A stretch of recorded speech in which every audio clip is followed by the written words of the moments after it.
Most trusted transportation యాప్‌లో ఇలా జరిగిద్దని అస్సలు ఎక్స్‌పెక్ట్ జేయలేదు. ఇది యాప్ వాళ్ళ సైడ్ నుండి మిస్టేక్ అయ్యుండకపోవచ్చు. కానీ డ్రైవర్ బిహేవియర్ మాత్రం చాలా వరస్ట్.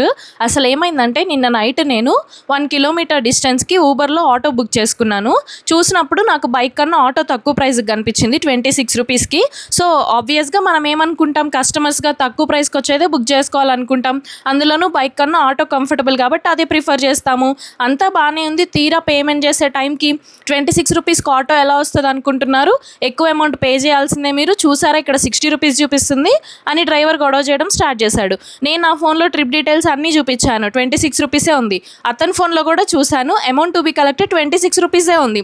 మిగతాదేమన్నా ఉంటే యాప్ వాళ్ళ సైడ్ నుండి వాళ్ళకే వస్తుంది గానీ, మనల్ని ఆపి గొడవ చేసి అంత ఇష్యూ చేస్తే ఏం యూజ్ వస్తది? అసలు ఇలా జరుగుతుందని అస్సలు ఎక్స్‌పెక్ట్ చేయలేదు. ఎప్పుడు ఇలాంటిది నేను ఫేస్ కూడా చేయలేదు. ఊబర్‌లో గానీ, ర్యాపిడో గానీ ఎన్ని సార్లు బుక్ చేసుకున్నా కూడా. దీనిపై మీ ఒపీనియన్ ఏంటో కామెంట్ చేయండి.